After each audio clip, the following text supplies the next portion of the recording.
voice, so I don't usually need one of these, but it makes me feel like I'm on television or something. Yeah. This is wonderful. It's lovely to see you all today, and thank you for inviting me along. I actually do recognise a few faces in the audience. Maybe we can have a chat later, so that's great as well. Some of my near neighbours. Okay. I've been asked to come and talk to you today about the food bank that we run in this hall every Wednesday. I presume most of you know that. And I'd like to take this opportunity to thank the church for allowing us to do that. And obviously it's a great help to the community, locally and in the surrounding areas. I want to first of all talk about what hunger is. That can mean different things to different people. Obviously, as human beings, we make judgments about people, and we try not to do that at the food bank because people come in all shapes and sizes, different guises. We have people that come that haven't eaten for several days. We have people that are living rough. We have people that are families that, on the surface of it, would look very well looked after, well fed maybe, but some traumatic event has happened in their life and they can't pay their bills and things spiral out of control. So hunger can mean different things to different people, and so we need to make sure that we welcome everyone that comes through the door in the same way. Just to give you some statistics, I've been given some information. We've only been open since last April, so just over a year. And in that year, we've fed 1,148 people. To give you some context to that, the Braintree area food banks, which consist of 5 food banks over the 5 days of the week, in the year, provided meals for 9,473 people. Of that, 4,292 of them were children. So you can see a lot of the people that come to us are families, not all of them, some of them are single, some of them are just couples, but a large number are children. And we're providing an amazing service. Just in that first year, we did 12% of the total in the Braintree Food Bank area. So as you can see, it was very much needed. And we were busy really from day one. So just to tell you a little bit about the Trussell Trust, it supports a wide network of food banks across the UK, and together we provide emergency food and support people locked in poverty. Sometimes they just need a little extra help, as I'm sure you're all aware. We all need a little hand from time to time, and sometimes we only see people once. Other times we see them lots of times until they get back on their feet and they can do the things that they need to do. There are others that do get locked in poverty and just can't get out of it, so we may see them more regularly. In the UK, there are 14 million people are living in poverty. I find that quite a dramatic statement, but we see it daily here in our small part of helping people that need some help with food. Trussell Trust knows it takes more than food to end hunger. That's why we bring together the experiences of the food banks in the network, and we challenge the government to look at how we can help people have enough food, enough money to buy the food as well as pay for their essentials. And we want to support the fact that food banks should not be necessary. So how it works. Food is donated by schools, churches, businesses, individuals, supermarkets. We get a lot of our food from Tesco's. We sometimes get things from Stansted Airport as well. If they take things off of people they can't take through customs or other things like that from the shops at Stansted, they donate them to us as well, so we're very lucky. We only take non-perishable food and in-date food.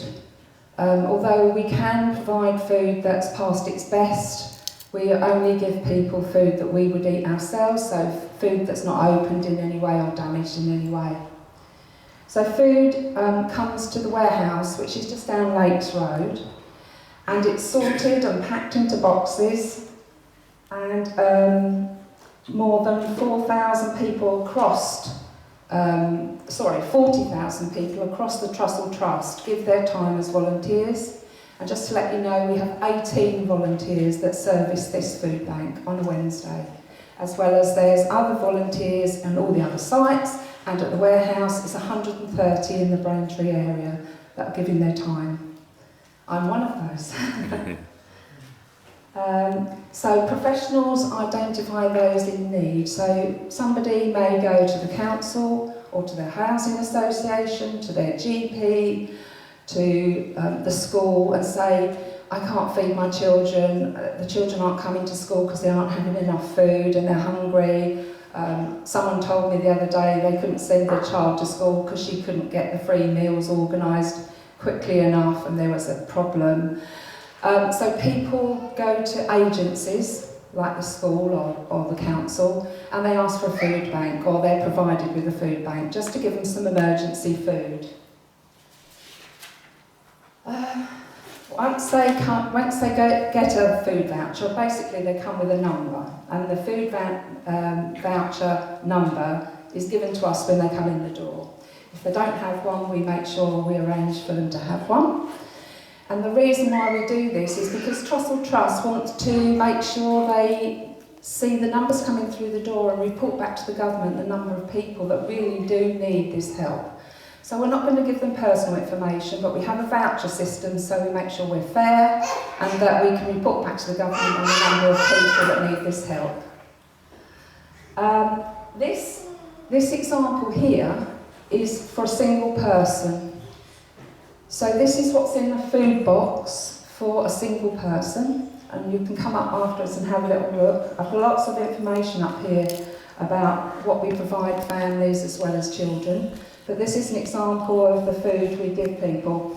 It is tins and packets, cereal, we also give them milk, and we don't have anything like bread, but we do have enough in this box that in theory should feed them for 3 days. As a minimum. It's seen as emergency food just to get them through.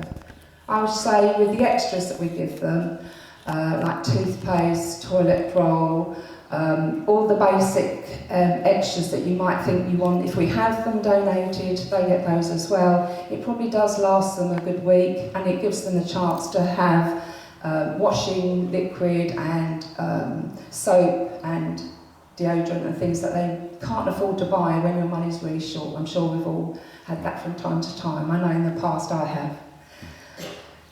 So basically all I want to say today is come and have a look. Come and ask me any questions you want to afterwards. I'll be here for a while. And if I've got enough time, I'll take any questions now. Any questions now? Hello. Is there a limited amount of time people can go to get food?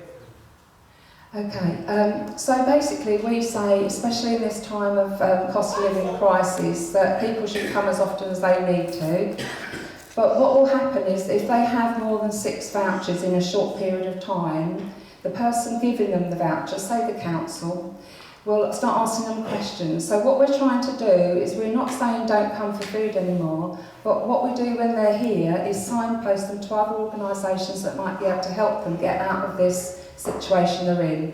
So for example, I had a lady last week who had problems with debt, and we have someone here every week, which I didn't mention, from Citizens Advice, so she can come and speak to our volunteer from Citizens Advice, and hopefully after a few weeks of maybe having a voucher every week or every couple of weeks, she won't need it anymore, because hopefully Citizens Advice will advise her how to deal with her debt, how to get the benefits she might be entitled to but isn't getting at the moment.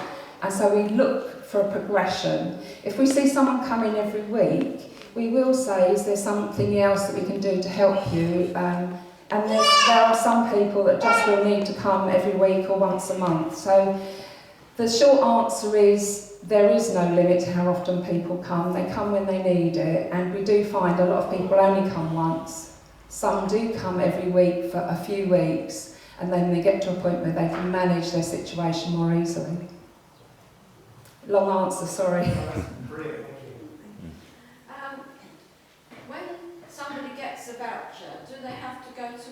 particular food bank place, or can they go to any of them? Okay, so if today I went to the council, say tomorrow, on Monday, I go to the council, I know that on Monday the food bank that's open is Housestead, and I might not be able to get to Housestead.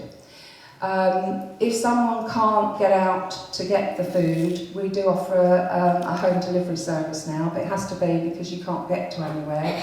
If you can wait till Tuesday, there's a food bank in Great Notley. So what I would do is I would issue it today, and then you could go to any of the Braintree area food banks to complete that voucher.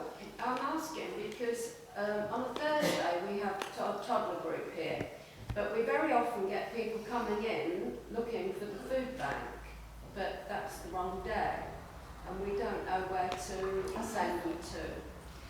I've got a list of where the food banks are on every day of the week. It is on the internet as well. I'm pretty sure this one has got, this has got a list. I can leave this for you can put it on your notice board. But every day of the week there is a food bank in the Braintree area. So Monday is Housestead, Tuesday is Great Notley, Wednesday is here, Thursday and Friday at Christchurch in town, and also Friday at Whitton. Is that mornings or are they different? They're all 10 till 12. Right, okay. The home delivery service can help over and above that, and if you ring the central number at the warehouse, they can organise someone to do a home delivery if it's urgent and they can't get to one of those. Oh, thank you. Does that help? So the leaflets I have here will probably cover some of those questions you may have, and if you look on Facebook or on the internet, you'll see all the details about the Braintree Area Food Bank. Thank you. Thank you very much.